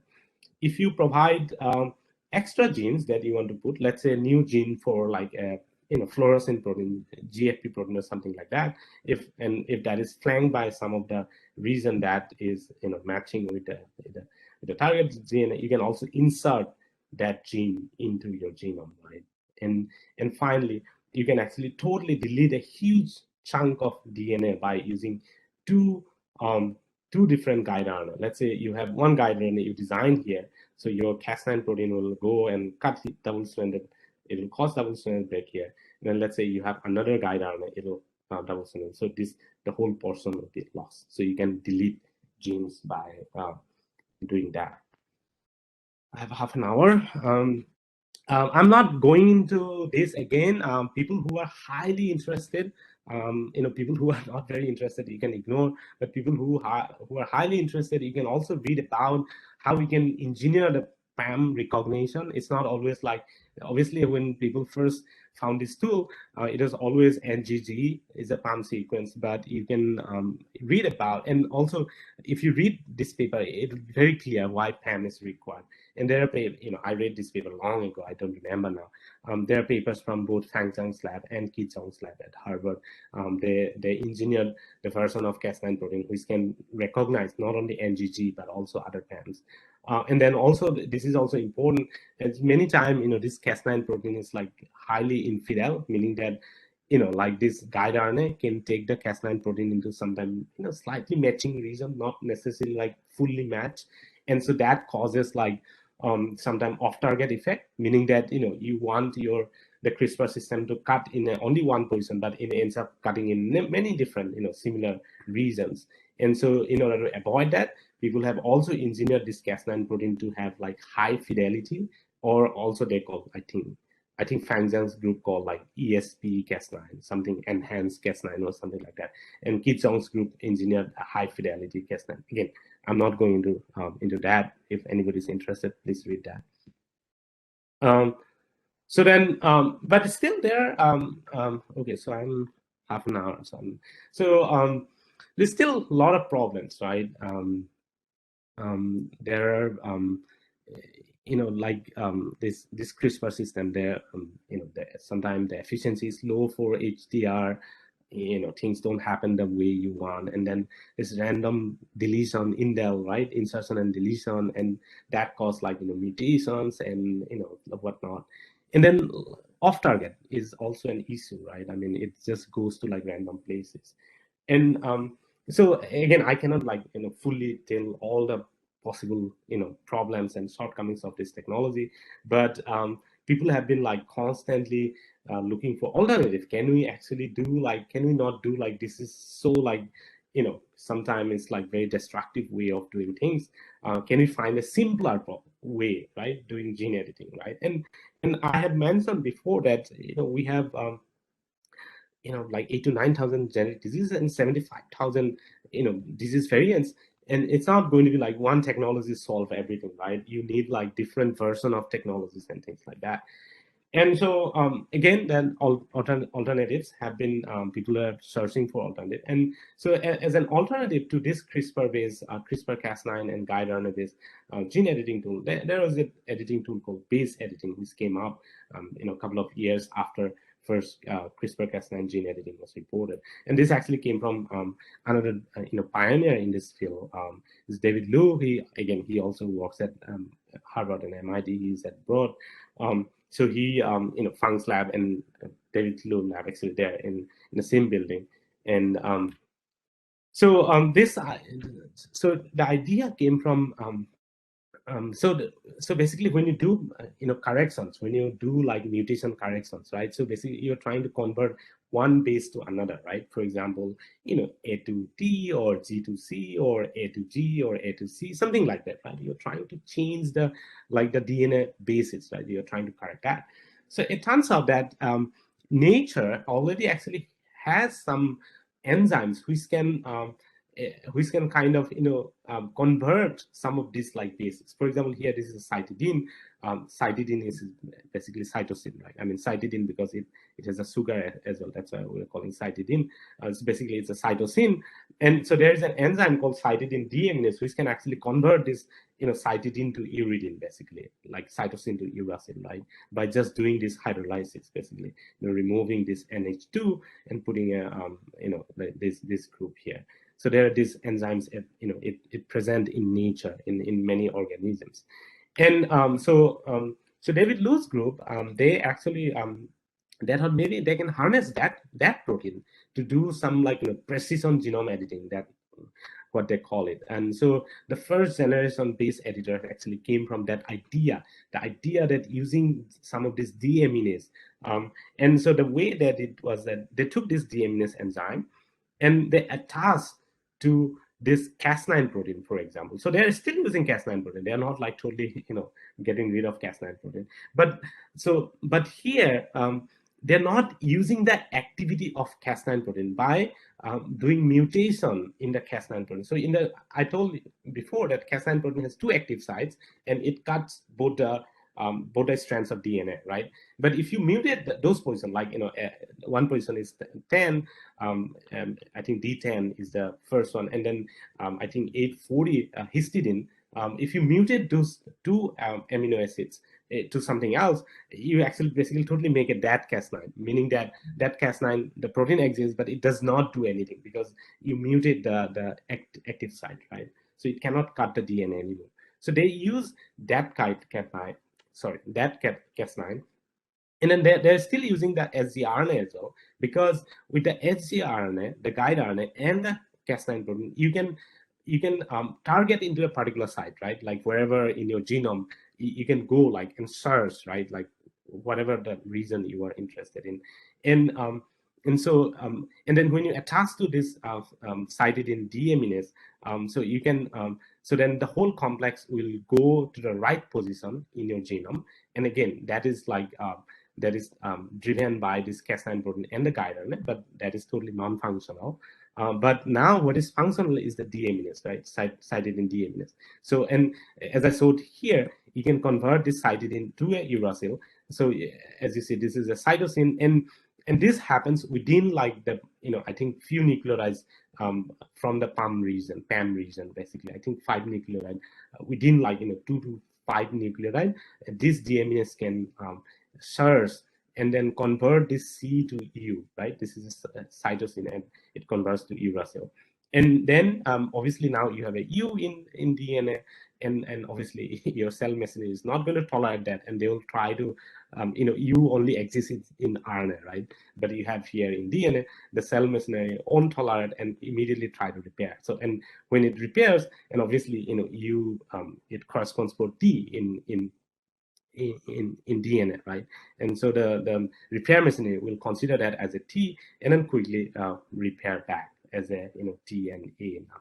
I mean, of course, this is again like it's kind of very messy experiment. Cell machinery can do anything, not only like convert U to T, but also it can goes back to like, because if it uses the other strand as a like correcting thing as a template, then you will get back GC, right? So it's not very like good, but then they sorry, actually so I did not put the rest of the work, but they actually like further modified this first generation base editor so that they can get like accurate editing. And because I don't have a lot of time, so I'm not going to that, and also I forgot to put in my slides. But yeah, if you're interested in this base editor, please read this paper, look at this paper, how they modified this first generation base editor so that they can have accurate this. I mean, they just did edit like few more things afterward, but the main base editor still remains same, but it just added few more things so that you have more higher percentage of change. So there are 12 possibilities how you can change bases, right? These are all different 12 because you have four bases, and then each base you can convert to 3, right? And so there are 12 combinations, and so in this paper they have only done like C to T, right? They took this cytosine and then convert it to T. Right? How about the others, right? And if you look at actually the total human pathogenic SNPs, I mean, like single nucleotide polymorphism, meaning that one single mutations, and there are like almost 32,000 SNPs actually, and that's a huge number. And those SNPs spans all of this. It's not just C to T. Like, how are you going to deal with that? And unfortunately, in nature, there are no enzymes that can do like all this conversion, and they could find only C to T conversion actually. And so then they did it's called directed evolution. Again, I'm not going to go into that protein engineering technology, but they evolve one of these deaminase proteins so that it can do like more things. For example, convert A to G, and then the whole everything remains same. Just they evolve this deaminase protein so that you can do that. And so after many papers, there are lots of research. The base editing also became like a sensation at the time, a couple of years ago. And so finally, they had like they can do 2 to 4. They can convert A to G, T to C, C to T, G to A, but you still have RES8, right? And again, so that is that. And but apart from that, apart from like I saw that there are like 32,000 SNPs in our disease, but there are like I've been telling this number again and again because just I want to like tell you that there is a huge massive problem in front of us. And this 75,000, right? And it is like it's all not only like SNPs, but all different kind of mutations and like random integration and things like that, right? And so how to deal with that? Again, David Liu comes into the picture, and his lab is like totally focused into doing gene editing. And so he came up with a new technology called prime editing. Busy slide, but I will just tell the very crux of the experiment. So there's another editing technology. They use this Cas9 protein again, right? Because Cas9 protein can go and bind to the DNA and open up and all, right? And then they use a new protein instead. So in the previous work, they use a deaminase, right? But here they use a reverse transcriptase. And reverse transcriptase is a protein that takes mRNA and makes to DNA, right? I mean, that's the reverse transcriptase that's come from virus, which was, I think David Baltimore who discovered in 1967 or something like that, and then got Nobel Prize very, very soon. And so they use this reverse transcriptase and they attach to this Cas9 protein. And now they design a RNA, guide RNA molecule they call like, PEG RNA. It's very complicated. It's a way longer. Um, it has not only the capacity to target particular genomic location, but also it has a lot of elements that can actually help this reverse transcriptase to edit the target genes. And the way it works is that, go to the figure C here, the Cas9 protein binds, and then the guide RNA, you still have that, it pairs up, and then you have a template primer here, which help, and then this Cas9 protein is a nickase, meaning that the opposite strand can get like cut here, only one strand, not the both strand. And so once you cut this strand, you open up this double-stranded DNA one side, and then you have a primer here, and that with the help of reverse transcriptase, basically that primer binds to the target DNA, and then it basically it elongates the rest of it, and then it's kind of, again, it goes through like repetitive mechanism, and it kind of curves. Again, I don't have a lot of time. I wish this prime editing and base editing can be totally two different talks, and I wish I had the time to explain everything. But if anybody's interested, I highly recommend to read this prime editing paper as well, because it has more than like what I can explain in a short time. But again, when you read this paper, you realize that it's not only you can use Cas9 and homology directed not repair, but also you can use this base editing and prime editing to edit genes. Moving on, so the scope of prime editing, it can not only convert that 4 transition mutation that I showed, but also it can do the other 8 as well. It can do insertion and deletion and combination of all. So, so the summary of this CRISPR-based gene editing, the first generation technology is CRISPR-Cas9 guide RNA. You can do disruption, correction, insertion, deletion, and with base editor you can do like replacement of single bases. With prime editor you can do point mutations and corrections and things like that. So finally, just like 10 minutes maybe, I just want to touch upon one very important problem that that is needed, and that is the delivery problem, right? I mean, so I told before that all these things are not human, right? I mean, Cas9 protein is not a human protein. It comes from bacteria, right? Guide RNA, it can be designed, it can be programmed to target certain things. It does not exist in our cells, right? So if these things come from bacteria and other species, then we need to put these things into our cell in order to do any editing, right? And there are different ways how you can put these things into our cell. For example, for the Cas9 protein, you can either put in a gene format, right, the DNA. You can put in RNA, like you can transcribe RNA and then put into our cells, or even protein as a protein, right? And for the guide RNA, you can either put as a double-stranded DNA or you can put as the RNA itself, right? It doesn't matter what the modality is, like what kind of, whether you are putting as a gene or RNA or protein. These are really large molecules, right? Huge molecules. And so that entails some kind of delivery vehicle. Like, they are so large, they're not going to cross the cell membrane. And eventually they need to go to the nucleus, right? Because then they need to search the genome and then open up and all.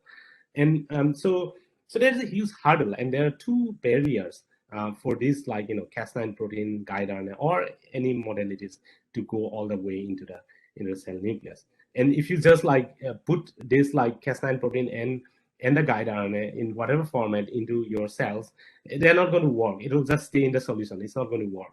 So you need to like have some kind of delivery vehicle so that it takes from the outside of the cell all the way to the cell nucleus, right?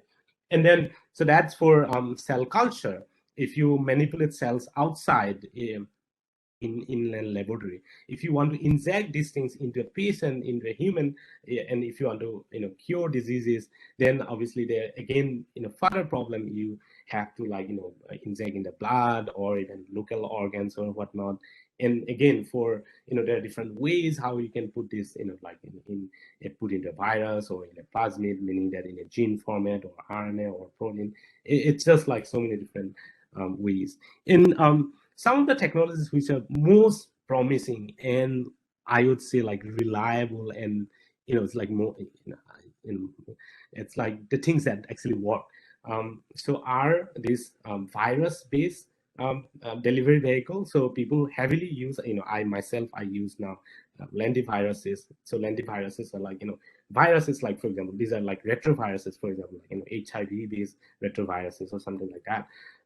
And you can actually so since it's a retroviruses, you can and they have the genome, right, at the core of the virus, and you can actually put your Cas9 gene and the guide RNA gene into in here.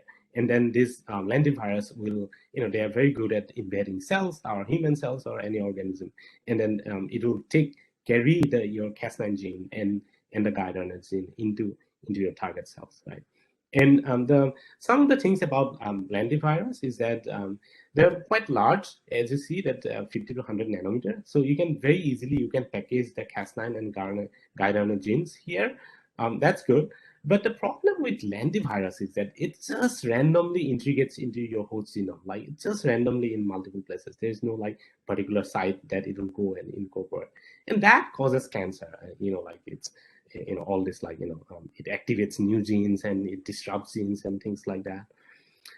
So lentivirus, it's okay for doing laboratory work, but like when it comes to injecting into people, you have to be very careful because it may cause cancer.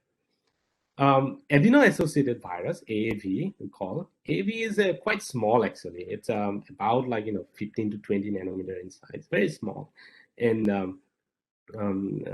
it's not like humongous lentivirus.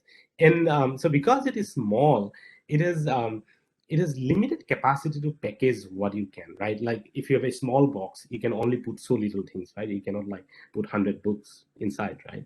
So similarly, because AAV is small, you can put, so maximum packaging capacity is about 4.7 kilo base pair, basically 4.7 BP, about 47,000 base pair, sorry, 4,700 base pairs. And that's kind of quite small because Cas9 protein actually quite big. It's like 160 kilodalton protein size, which would be, I think, like about 1,300 amino acid residues, and which should be about 4,000 bases, right? And then, I mean, it's not only Cas9 protein, you also have to eat like all the, guide RNA plus, all this like, repeat areas that help, integrating into your host genome, right? And so that's a major limitation. If you have to pack more things, like for example, prime editors and base editors, you have extra proteins, right? Extra genes. It's very difficult. You cannot actually package so many things into adeno-associated virus. But the good thing about AAV is that integration is very precise. It goes only into one part of your genome. There's a in chromosome 19, there's a place for AAV where AAV can get incorporated. And so because of that, it is less cancers. I would not call like fully non-cancerous, but less, I mean, compared to lentivirus. And then it's also less immunogenic. And again, I'm not going to explain why it is like, because I'm running out of time. So how much time I have?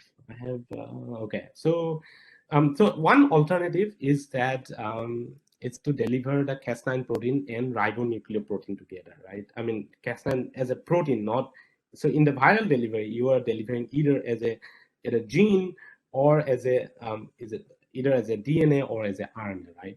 But you can also deliver as a Cas9 protein, the protein Cas9 protein, right? Not as a DNA or RNA.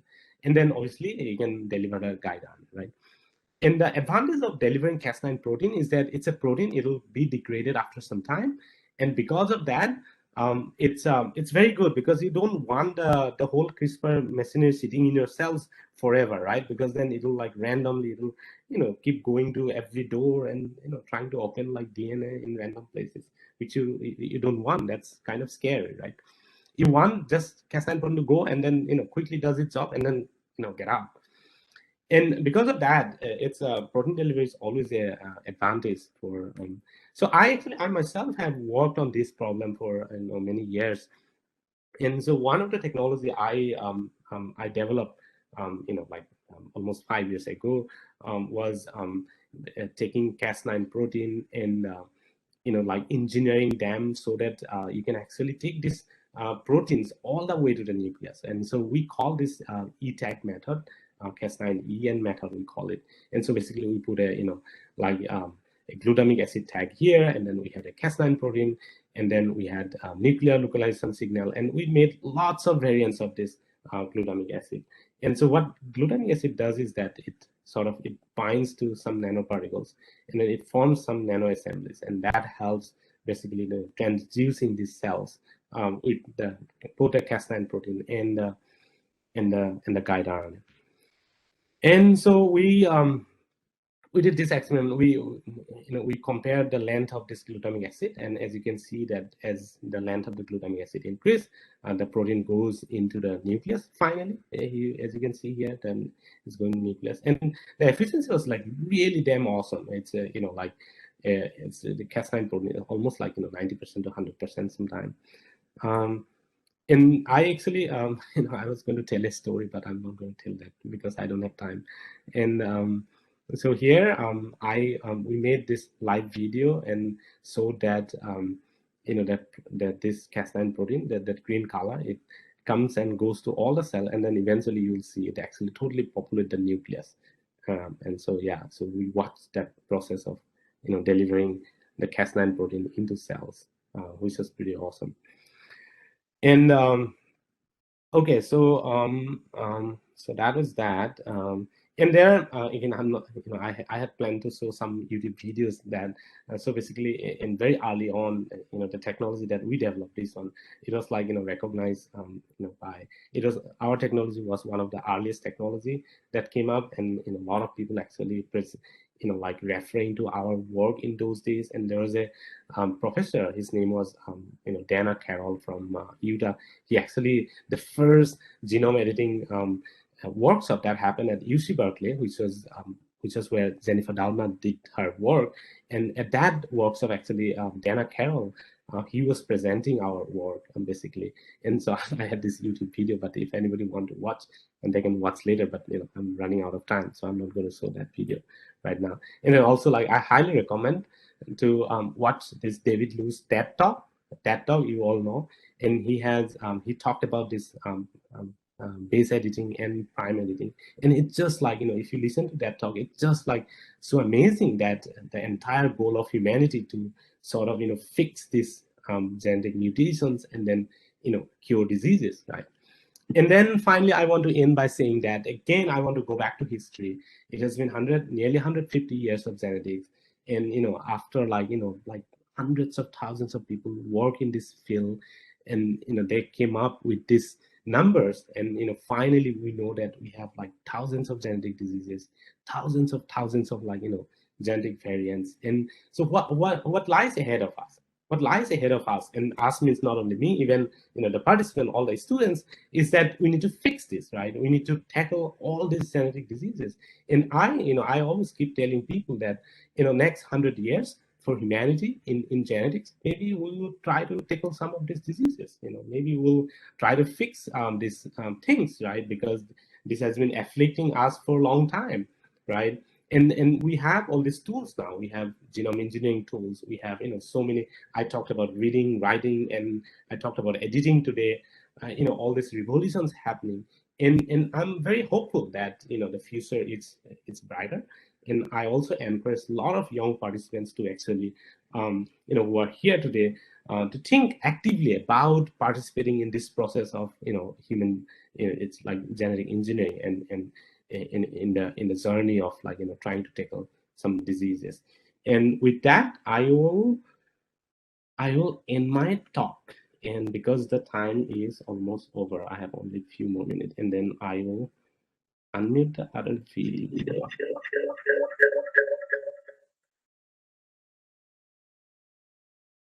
Yeah, participants. Yeah, no, there are not many questions. I think you have already replied. They are writing. You very precise and vividly explained. Thank you, sir, for the nice presentation. Thanks for your informative lecture. Priyadarshini is writing, how efficient would editing be if a gene is present in several copies? Okay, this is a question. Yeah, that's a very good question. It again, like if you have the gene in several copies, I mean, think this way, like when you um, put the whole editing machinery into cells, you're not just putting one copy, right? You have like maybe like thousands of copies you're putting, right? Whatever the way it is. And if you have everything all right, all your the guide RNA and everything, it'll if you give enough time, it'll edit everywhere. But if you are doing things like Indel, it's just like it's random, right? Very random, and every place is like independent of like how things are working. So it's kind of, it becomes more messier. And when it comes to when it comes to like doing work in laboratory in vivo, you can totally select, right? You can select the right population and see. But when you do things in vivo, like in like in a real animal or real human, it becomes so complicated. Yes, so there is another question. I'm unable to see. Okay. Thanks for informating how efficient. Okay, interesting presentation. Hema Jagadishan is writing. Thank you, Dr. Mout. Dipendra is asking, is liposome-mediated delivery of Cas9 CRISPR possible? Yeah, and people have done that. I'm not showing everything today, but people have done like all different kind of work. Yes. Dr. Ajay Kumar Das is asking, thank you very much, sir, for the excellent lecture. Okay, it's a appreciation. Yeah, Jagadish Sandra Bose is asking, excellent, sir. Thanks. That is the appreciation part. Second part, he is probably asking, lentivirus versus adenovirus, which is best for stable cell lines? If you are doing only in culture, I would suggest use lentivirus, because then adenovirus has a lot of this problem. Adenovirus is mostly like, if you want to do it in vivo, basically, you want to go in a safer. So, TB Sridharan is asking, how specific and stable sgRNA is? It depends. It's because it's short little bit. It has a, like total length. I mean, like when I was using sgRNA, like I used to transcribe in the laboratory by myself. And the length of sgRNA is about 80 nucleotides. That includes both, the complementary region, and then all the loops and trans activating RNA I talked about. And you have to always dilute, like, it's very delicate. You have to, like, right away you have to, put into -80, and you have to basically treat it as a like mRNA. And people who work with mRNA know how difficult it is to work with RNA. Yeah, there are no any questions, and I think it was a long day for all of them, because we have to. Okay, they are sending another appreciation to you, Dr. Asa R. Pai. Thank you for the very informative session, sir. Yeah. So I think let us stop here today. So we have no words really to thank you, and of course we have to thank COVID. Usually these workshops are held in person, and for very small groups, only 40, 50 people, not more than that. The budget is not that high, so it is always I mean, it was not at all possible to invite experts from abroad who really work in that area. So you are one of the persons who are working in this frontline area, and I think the participants were highly benefited by your interaction. So with these words, I once again take this opportunity to thank you. It has been a very hectic morning for you, I know, and you have to rush to your laboratory immediately. So thank you so much once again. Okay, yeah, thanks. If you have some closing remarks, you can definitely put forward before we No, end I'm up. good. I'm good. I already, I conveyed my message. If there are like participants are young and studying in college or in university, please consider, like, entering these fields, because as I said, we need people, we need resources, we need people to tackle all this problem. So that's all I have. Thank you. Thank you. Okay. Right, Okay. Yeah. right.